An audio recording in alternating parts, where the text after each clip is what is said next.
देश का सुप्रसिद्ध विश्वविद्यालय बीएचयू और वहां की छात्रा के साथ जिस तरीके से 1 नवंबर 2023 की मध्य रात 1:30 बजे कुछ अराजक तत्वों द्वारा घटना कारित की गई, वो बेहद शर्मनाक है। और उन परिस्थितियों में तो और भी शर्मनाक है जब एक ओर सरकार इस बात के लिए प्रयास कर रही है कि महिला सशक्तिकरण अभियान चला रही है, महिलाओं को सम्मान देने की बात कर रही है, एंटी रोमियो दस्ता के माध्यम से अपराधियों को पकड़ने का अभियान चला रही है, और साथ ही साथ इस तरीके से लगातार नारी वंदन, बेटी पढ़ाओ, बेटी बचाओ, तमाम इस प्रकार के सरकार की प्राथमिकताएं हैं, उसके बावजूद भी बीएचयू जैसे विश्वविद्यालय में छात्रा के साथ सामूहिक बलात्कार की घटना बेहद निंदनीय है और सरकार के गाल पर चाटा भी है। अपराधियों ने जिस तरीके से सरकार को ठेंगा दिखाया, सरकार की कानून व्यवस्था को ध्वस्त किया, रौंद दिया, और साथ ही साथ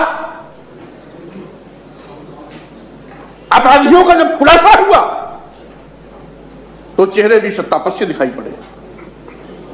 यानी आज उत्तर प्रदेश में कानून व्यवस्था चरमराई है।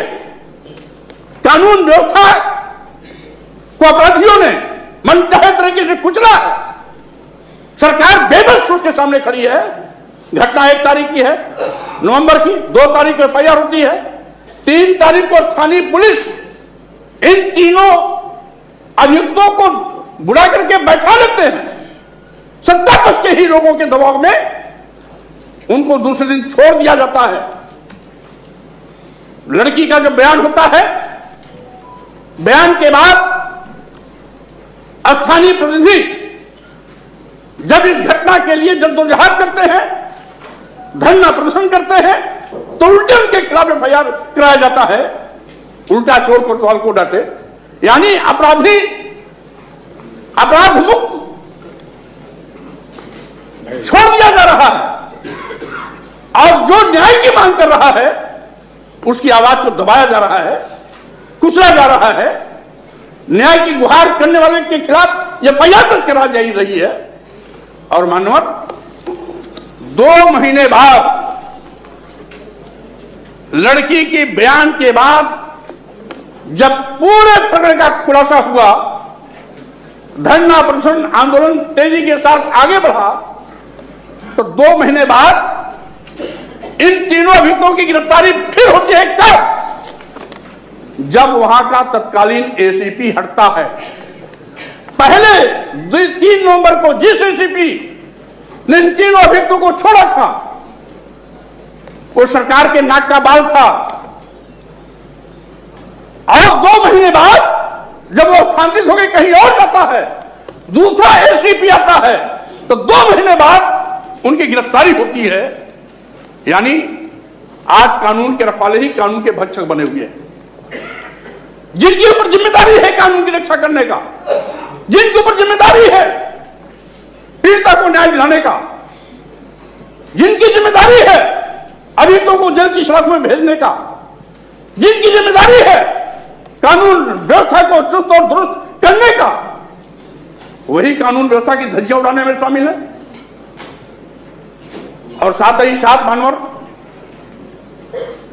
वो एसीपी जिससे अपराधियों को छोड़ा, हम समझते हैं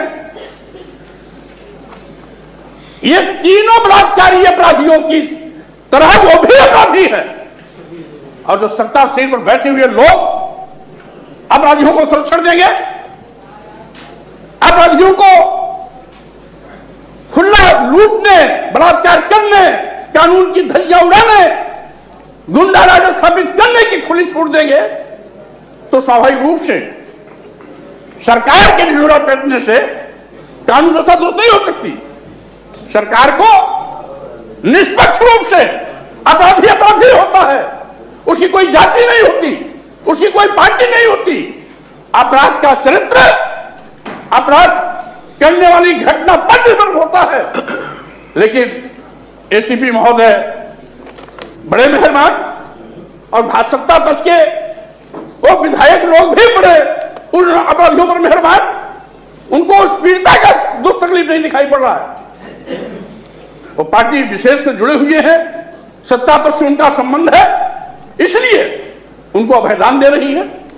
एक कहावत यहाँ पर कि सूप बोले तो बोले, चलनिया भी बोलती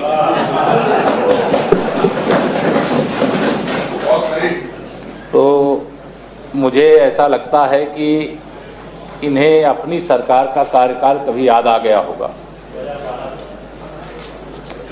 सबसे पहले माननीय सभापति महोदय, मैं आपके माध्यम से सदन को यह बताना चाहता हूँ, जो यहाँ हमारी पार्टी के साथ जुड़े हुए उन अभियुक्तों का नाम ले रहे हैं, यह सदन इस बात का साक्षी हो रहा है कि कोई पार्टी कोई है इसका मतलब नहीं है। यह जो माननीय सभापति जी कह रहे थे, यह सच है कि बहुत सारे लोग ऐसे हमारे यहाँ भी आ गए होंगे, लेकिन उनके प्रति कोई रहम नहीं बरता गया। माननीय सभापति महोदय, वह तीनों अभियुक्तों को गिरफ्तार करके जेल भेजने का काम किया गया, उनके खिलाफ कार्रवाई करने का काम किया गया। वो सत्ता पक्ष के हैं, यह संरक्षण देने का काम समाजवादी पार्टी की सरकार के समय होता था। बड़े बड़े अपराध होते थे, अपराध करने वाले कहाँ संरक्षण पाते थे, कैसे पाते थे। मैं आज यहाँ पे आपके माध्यम से माननीय सभापति महोदय, आंकड़े की ही बात है कि मैं आपकी जानकारी के लिए बता रहा हूँ। महिलाओं की सुरक्षा हमारी सरकार की प्राथमिकता है, महिलाओं का सशक्तिकरण हमारी सरकार का संकल्प है। महिलाओं के प्रति अपराध करने वालों के खिलाफ कार्रवाई कराना, ये हमारी सरकार ने लगातार कोशिश किया है और उसके परिणाम स्वरूप में 2017 से माननीय सभापति महोदय 2017 मतलब से 31 दिसंबर 2023 तक जो महिलाओं और नाबालिगों के खिलाफ अपराध हुए, ऐसे मामले 21,872, जो अपराध करने वाले 21,872 अभियुक्तों को सजा दिलाने का काम यह 2017 से और 2023 31 दिसंबर 2023 तक हमारी सरकार ने किया है। दूसरा आंकड़ा मैं बता दूं, 2017 से 31 दिसंबर 2023 तक पॉक्सो अधिनियम के तहत जो 8,630 अभियोगों में सजा दिलाई गई, उसमें महत्वपूर्ण बात यह है कि जो पॉक्सो वाले अपराधी हैं उसमें माननीय न्यायालय द्वारा 13,217 अभियुक्तों को सजा दिलाई गई, जिसमें 18 को मृत्यु दंड दिलाने का काम, ये ठोस पैरवी के कारण महिलाओं के प्रति अपराध करने वालों के खिलाफ उनमें यह डर पैदा हो, और 1384 में अपराधियों को आजीवन कारावास, माननीय सभापति महोदय 1384, और 3,680 में 10 वर्ष या उससे अधिक का कारावास, और 8,135 ऐसे अपराधी थे जिनको 10 वर्ष से कम का कारावास की सजा दिलाने का काम यह हमारी सरकार ने इसलिए किया है कि महिलाओं को सुरक्षा का विश्वास हो और महिलाओं के प्रति अपराध करने वालों के मन में डर पैदा हो। ये सरकार की कोशिश का ये मैं आंकड़ा आपको बता रहा हूं। और दूसरा माननीय सभापति महोदय, दूसरा मैं उल्लेख नहीं करना चाहता, इतिहास के पन्ने खोलूंगा तो क्या 2 जून 1995 की घटना कोई भूल जाएगा? उत्तर प्रदेश की बसपा की मुखिया है, मेरा उसमें नहीं, लेकिन वो एक महिला है, एक सम्मानित नारी थी। वो स्टेट गेस्ट हाउस के अंदर उनके साथ क्या हुआ था? भारतीय जनता पार्टी के हमारे उस समय के स्वर्गीय विधायक ब्रह्मदत्त द्विवेदी जी की अगुवाई में हमारे सदस्यों ने जाकर के वहां, जैसे भगवान श्री कृष्ण ने द्रौपदी की रक्षा की थी, वैसे ही बहन मायावती की रक्षा करने का काम भारतीय जनता पार्टी ने किया था। वो अपराध समाजवादी पार्टी के गुंडों ने किया था। माननीय सभापति महोदय, मैं अभी याद इसलिए दिलाना चाहता हूं, याद नहीं दिलाना चाह रहा था, लेकिन याद इसलिए दिलाना चाहता हूं, लड़कों से गलती हो जाती है। ये किसने कहा था? रेप करे तो उनको सजा नहीं होना चाहिए, किसने कहा था? क्या वह भूल गए? और हमारे यहां अगर कोई हमारी पार्टी में कहीं जुड़ा भी रहा होगा और अगर उसने किसी बेटी के साथ, बहन के साथ अपराध किया है, जिस घटना का आप उल्लेख कर रहे हैं, उनके खिलाफ भी हमारी ही सरकार में कार्रवाई हुई है। उस कार्रवाई में कोई पूरी निष्पक्षता से कार्रवाई, कोई अधिकारी दोषी होगा उसको भी जांचने का काम, उस पर भी जो आवश्यक कार्रवाई हो करने का काम हमारी सरकार के द्वारा किया जाता है।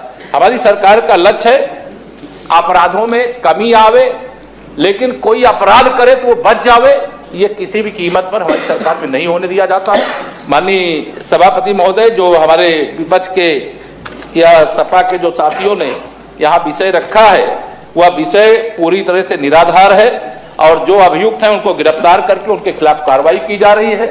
और मुझे इतना ही कहना है कि समाजवादी पार्टी के लोग, चाहे वो महिलाओं के प्रति अपराध हो, चाहे अन्य किसी भी प्रकार का अपराध हो, उस पर अगर बोले तो पहले यह देखें कि अगर हमारी तरफ एक उंगली उठा रहे हैं तो बाकी उनकी तरफ कितनी उंगली है, इसको जरूर ध्यान में रखें।